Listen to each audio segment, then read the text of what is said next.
بلکہ اگر اللہ نہ کرے کسی نے جادو کر دیا ہو، کسی نے جو وہ آپ کو شہر میں گرفتار کر دیا ہو، آپ کی بچی کو رشتے نہیں آتے ہو، اگر اسی طرح آپ کے شوہر کی روزی نہیں چلتی ہو، میاں بیوی کے اندر نفرت ہو، میاں بیوی کے اندر تعلقات اچھے نہ ہو، تو علاج اور معالجے کے ذریعے سے کہیں اور جانے کی بجائے ایک آسان طریقہ آپ کو بتا دیا جاتا ہے۔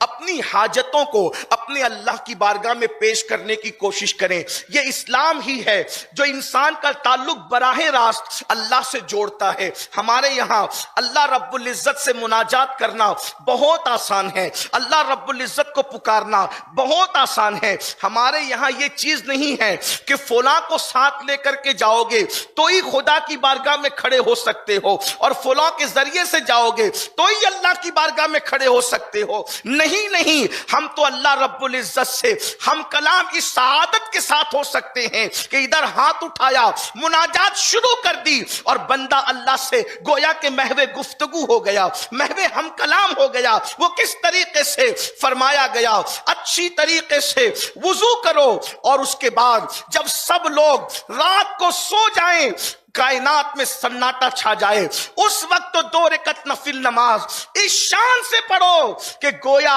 تم خدا کو دیکھ رہے ہو، اور یہ کیفیت نہ پیدا ہو تو پھر یہ حال تو ہونا چاہیے کہ خدا تمہیں دیکھ رہا ہے۔ انت عبد اللہ کانک ترا فإن لم تکن ترا فإنہ یراک۔ اللہ اکبر، کہ اللہ تمہیں تو دیکھ ہی رہا ہے۔ آقا ارشاد فرماتے انت عبد اللہ کانک ترا فإن لم تکن ترا فإنہ یراک۔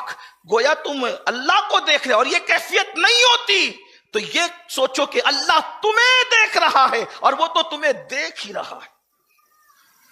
ہمارا رب ہماری شہرک سے زیادہ قریب ہے، نحن اقرب الیہ من حبل الورید۔ ہماری شہرک سے زیادہ قریب، ہم سے بڑھ کر خوش نصیب کون ہے کہ خدا ہماری شہرک سے زیادہ قریب ہے، اور اس کا محبوب ہماری جانوں سے زیادہ قریب ہے۔ النبی اولا بالمؤمنین من انفسہم، مومنوں کی جان سے زیادہ محبوب کو قریب کر دیا گیا ہے۔ فرمایا گیا جب رات کو سب سو جائیں اس وقت تو اچھی طرح وضو کرو، اور خلوص نیت کے ساتھ 2 رکعت نماز پڑھو، اور 2 رکعت نماز پڑھ کر اب اس کے محبوبوں کا وسیلہ، اور خاص طور پہ سارے محبوبوں میں سب سے عظیم محبوب سید المعصومین، سید المحبوبین مصطفیٰ جان رحمت کا وسیلہ پیش کر کے پہلے اپنے گناہوں سے معافی طلب کرو، اور اس کے بعد اس یقین سے اللہ کو پکارو کہ کوئی میری فریاد کو سن رہا ہے۔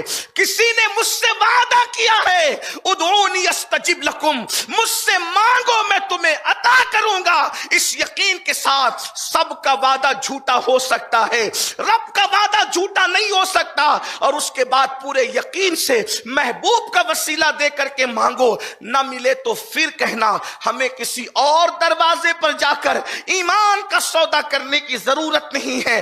آپ اپنے گھر میں مصلی پر بیٹھ کر اپنے اللہ سے فریاد کرنا سیکھو، اپنے اللہ سے مناجات کرنا سیکھو۔ ارے جس نے مانگا یقین کے ساتھ میرے اللہ نے عطا کیا۔ یہ بات جو تمہارے دل و دماغ میں بٹھائی گئی ہے کہ ہم تو گنہگار ہیں، ہماری دعا کیا قبول ہوگی، ہم تو گنہگار ہیں اور ہماری فریاد کیا قبول ہوگی، یہ غلط ہے۔ دعا کی قبولیت کے لیے نیک ہونے کی ضرورت نہیں ہے، دعا کی قبولیت کے لیے اللہ پر یقین ہونے کی ضرورت ہے۔ جو یقین سے مانگتے ہیں اللہ انہیں ضرور عطا کرتا ہے۔ اگر گھر میں نا اتفاقی ہے، ہمیں کسی منتر جنتر کی ضرورت نہیں، اپنے اللہ سے دعا کرو۔ وہ اللہ ہے جو اللہ اکبر ایک ننھے سے بیج کو جو مردہ ہے، نہ چل سکتا ہے، نہ بول سکتا ہے، نہ سانس لے سکتا ہے، ایک ننھے سے بیج کو زمین میں دفن ہونے کے بعد اتنی طاقت عطا کرتا ہے کہ وہ زمین کو پھاڑ کر کے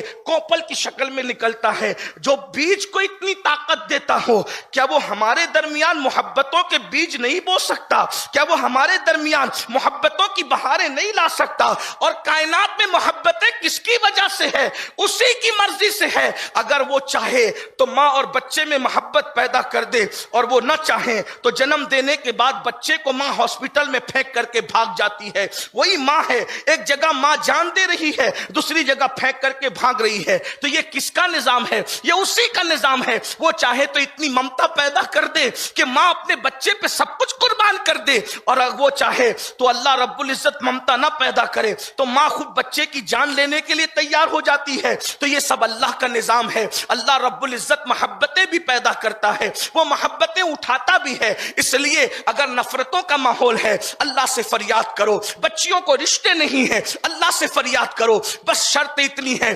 محبوب کو وسیلہ بنا کر۔ کسی نے بہت اچھی بات کہی تھی، دعا کر خدا سے دعا کر، مگر مصطفیٰ کو وسیلہ بنا کر، حضور کو وسیلہ بنا کر مانگو گے سارے مسائل حل ہوتے نظر آئیں گے۔ حضور غوث پاک کو وسیلہ بنا کر مانگو گے سارے مسائل حل ہوتے نظر آئیں گے۔ حضور غریب نواز کو وسیلہ بناؤ گے سارے مسائل حل ہوں گے۔ لیکن اپنی فریاد اپنے اللہ کی بارگاہ میں رکھنا سیکھو۔ یقیناً آپ علماء سے، مشائخ سے، سادات سے سب سے دعا کی گزارش کرتے ہو، کرنا بھی چاہیے، لیکن اپنا مسئلہ اپنے اللہ کی بارگاہ میں جتنا گڑ گڑا کر ہم رکھ سکتے ہیں کوئی اور نہیں رکھ سکتا۔ دعائیں سب کی لینا چاہیے، مگر خود بھی دعا کرنا چاہیے۔ اور ساری دعاؤں میں سب سے مقبول جو دعا ہے، قرآن کہتا ہے فَإِنَّ مَعَ الْعُسْرِ يُسْرًا إِنَّ مَعَ الْعُسْرِ يُسْرًا فَإِذَا فَرَغْتَ فَانْصَبْ وَإِلَىٰ رَبِّكَ فَارْغَب۔ ہر مصیبت کے بعد راحت ہے، اور بے شک ہر مصیبت کے بعد دوہری راحت ہے۔ شرط کیا ہے؟ فَإِذَا فَرَغْتَ فَانْصَبْ، جب نماز سے فارغ ہو جاؤ، وَإِلَىٰ رَبِّكَ فَارْغَب، تو دعا میں محنت کرو، دعا میں گڑ گڑاؤ۔ نماز کے بعد کی دعا کی سب سے زیادہ اہمیت ہے۔ بلکہ جنہوں نے ایک صاحب تو ایسے تھے جن کی آنکھیں نہ تھی، نابینا ہو گئے تھے، انہوں نے اللہ کے رسول علیہ السلام سے عرض کی، یا رسول اللہ صلی اللہ علیہ وآلہ وسلم، میں چاہتا ہوں کہ مجھے آنکھیں مل جائے۔ اللہ کے حبیب علیہ السلام نے فرمایا کہ اگر صبر کرو تو جنت ہے۔ انہوں نے عرض کی، یا رسول اللہ صلی اللہ علیہ وآلہ وسلم، مجھے آنکھیں چاہیے۔ تو اللہ کے حبیب علیہ السلام نے طریقہ عطا فرمایا۔ ہمارا ایمان ہے اگر حضور علیہ السلام ہاتھ رکھ دیتے تو انہیں آنکھیں مل جاتی۔ جب حضرت عیسیٰ کے ہاتھ رکھنے سے اندھوں کو آنکھیں مل سکتی ہے تو جان عیسیٰ کی شان ہی جدا ہے۔ اللہ اکبر۔ بلکہ وہ مسیحا نہیں، جان مسیحا ہے، مگر میرے آقا نے ہمیں طریقہ عطا فرمایا۔ حضور جانتے تھے کہ قیامت تک کے لیے امت کو آنا ہے، سب کے لیے تو دست مصطفیٰ نصیب نہ ہوگا، تو حضور علیہ السلام نے قانون عطا فرما دیا۔ فرمایا اچھی طرح سے وضو کر، اور وضو کرنے کے بعد 2 رکعت نفل پڑھ، اور اس کے بعد پھر حضور نے اپنے وسیلے سے دعا کرنے کا حکم دیا۔ میرے آقا فرماتے یوں اللہ کو پکار، اللہم انی اسألک واتوجہ الیک بنبیک سیدنا محمد صلی اللہ علیہ وآلہ وسلم نبی الرحمہ، یا رسول اللہ انی توجہت الی ربک فی ھذی حاجتی لتقضی لی۔ اس طریقے سے، اور پھر اس کے بعد اپنی حاجت کو پیش کرنے کے بعد فشفعوا فی کہے، اور یوں آقا کریم صلی اللہ علیہ وسلم کا وسیلہ پیش کرے۔ وہ صحابی نے ایسا ہی کیا۔